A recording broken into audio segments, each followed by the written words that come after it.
Hoy es día 10 de diciembre del 2020 y vamos a empezar con el capítulo 6, 5, Romano. Las lecciones del Espíritu Santo.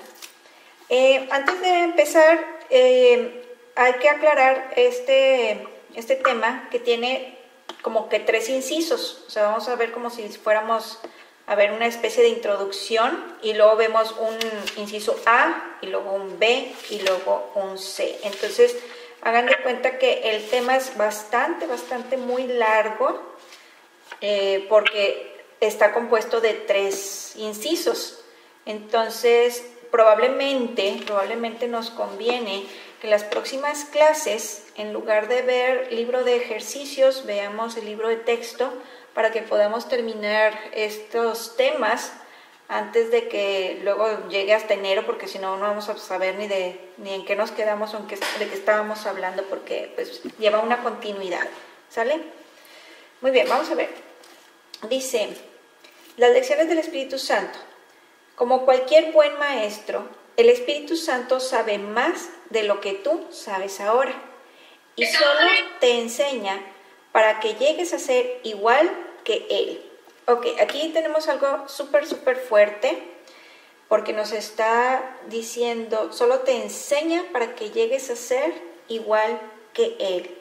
Entonces, lógicamente sí está muy fuerte porque pues por el tipo de educación que nosotros recibimos desde pequeños, eso es algo como, luego dicen, eso es muy parecido a algo que se llama blasfemia, o sea, de que dices tú, eso ya es algo muy fuerte el estarte comparando con el Espíritu Santo.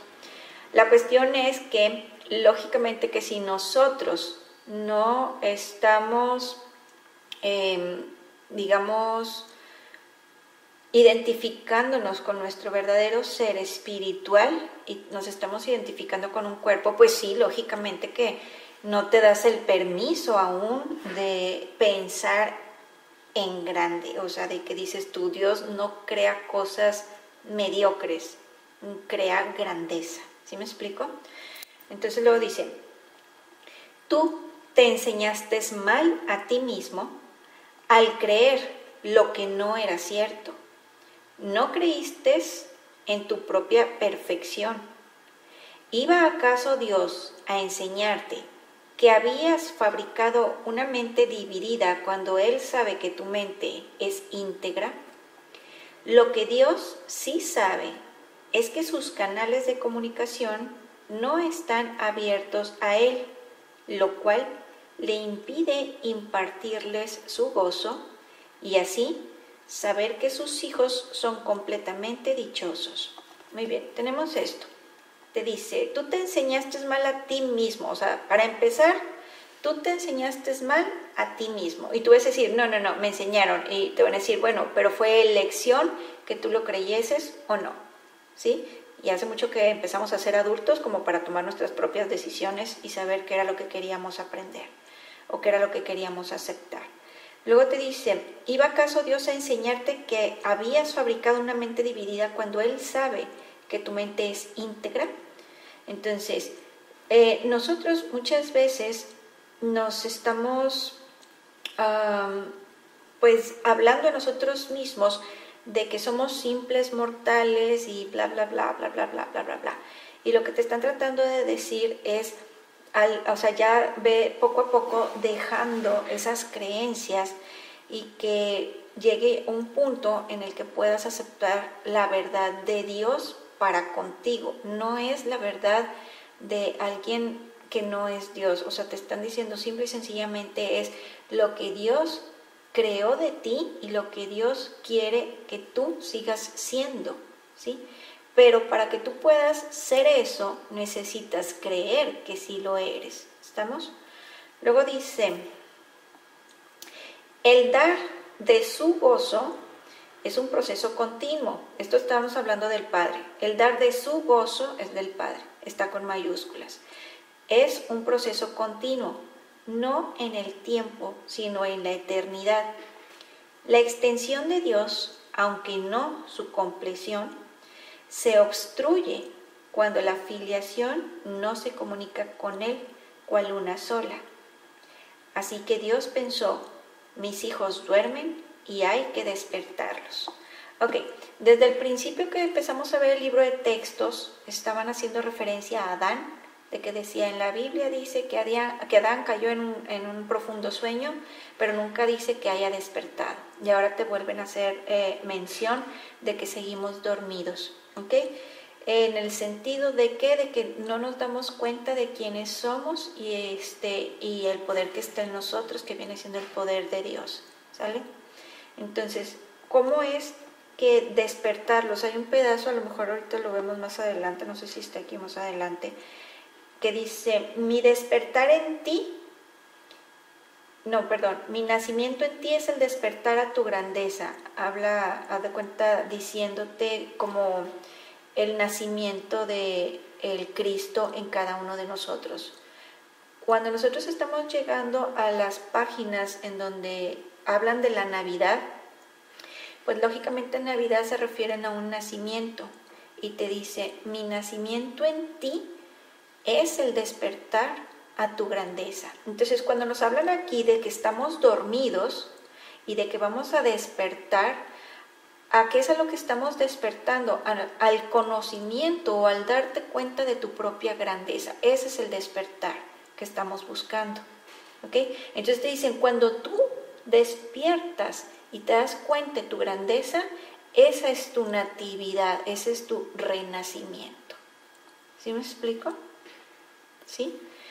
Entonces dice, ¿qué podría despertar más dulcemente a un niño que una tierna voz que no lo asusta, sino que simplemente le recuerda que la noche ya pasó y que la luz ha llegado? No se le dice que las pesadillas que lo estaban aterrorizando tanto no eran reales, pues los niños creen en la magia. Simplemente se le asegura que ahora está a salvo. Más tarde se le enseña a distinguir la diferencia entre estar dormido y estar despierto para que entienda que no tiene que tener miedo de los sueños. Y así, cuando vuelva a tener pesadillas, él mismo invocará la luz para desvanecerlas. Ok, aquí nos están comparando a nosotros con niños. Nos están diciendo que poco a poco nos están despertando para que no sea tan brusco nuestro despertar y no nos asustemos de esa luz, por así decirlo. ¿Sí me explico?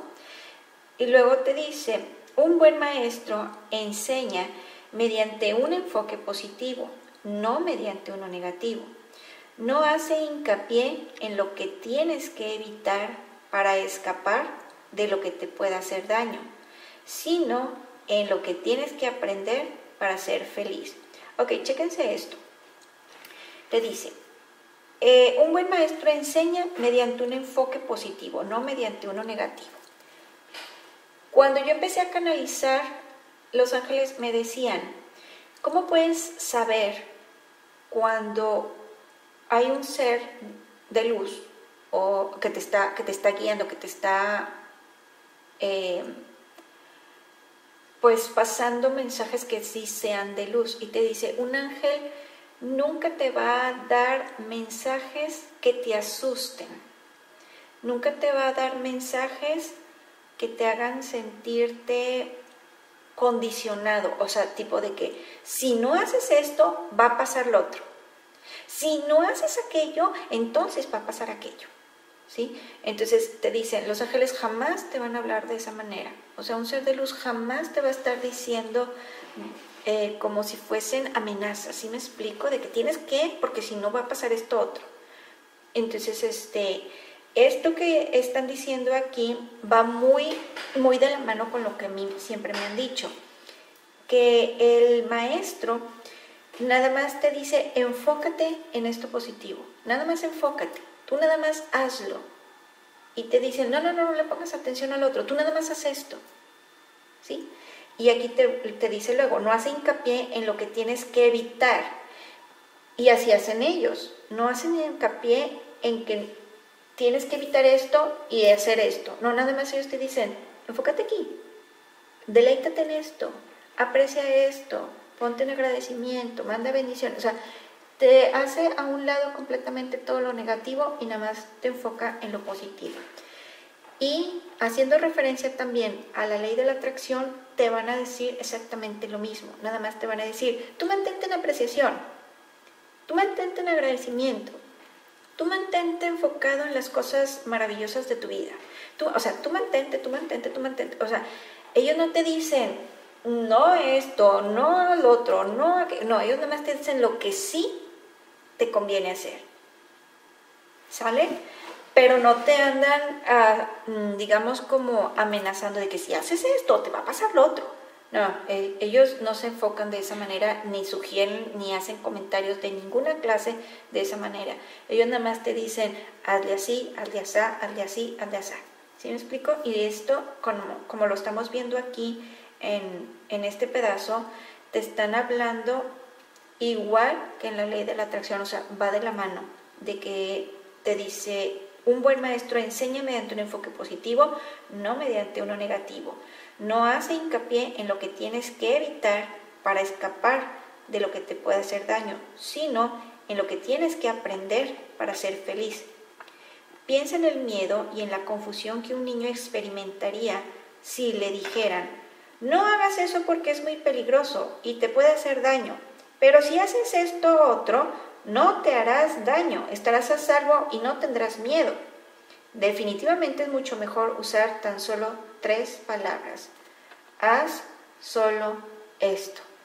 O sea, como a un niño, cuando se le educa, digamos, con más, una mentalidad más recta, a lo cual estamos persiguiendo, te dice, nada más dile, haz esto, y no te enfoques de que no hagas esto porque bla, bla, bla, bla, bla, bla, bla, o sea, darle el sermón, te dice, no hagas así, es nada más, haz esto, y ya, punto, se acabó, ¿sale?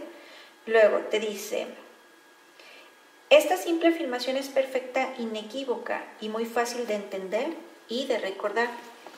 El Espíritu Santo nunca hace una relación detallada de los errores porque su intención no es asustar a los niños y los que carecen de sabiduría son niños. Siempre responde, no obstante, a su llamada y el hecho de que ellos puedan contar con él los hace sentirse más seguros. Los niños ciertamente confunden las fantasías con la realidad. Lógicamente recuerden que estas explicaciones que estamos recibiendo ahorita acerca de los niños se están refiriendo acerca de nosotros, en el sentido de que somos como niños, ¿sí? Y Jesús lo mencionaba en la Biblia, al momento que decía, pues tienes que creer como lo hace un niño, tienes que ser un niño. Y te decía, tienes que creer, tienes que ser como un niño. Un niño, te hacen referencia a lo mejor más adelantito, te dice, es dependiente de su padre. Y está súper confiado de que siempre le van a dar la comida que le toca. ¿Sí me explico? El niño se la pasa jugando, se la pasa divertido, se la pasa alegre, bla, bla, bla, bla, bla, bla. Y él nunca se anda preocupando por la comida que le va a dar o no le va a dar su padre. ¿Sí? Siempre hay. Para el niño siempre hay. Entonces dice, tienes que ser un niño y confiar en tu padre y de que siempre va a haber. ¿Sí me explico? ¿Estamos? Ok, luego dice, los niños ciertamente confunden las fantasías con la realidad y lógicamente se está refiriendo a nosotros. Hay muchas fantasías que nosotros hemos creado en nuestras mentes, luego se proyectan afuera y creemos que es una realidad. Y te dicen, eso no es una realidad, eso es una proyección, es una ilusión que tú estás proyectando afuera. Luego dice, los niños ciertamente confunden las fantasías con la realidad y se asustan porque no pueden distinguir la diferencia que hay entre ellas.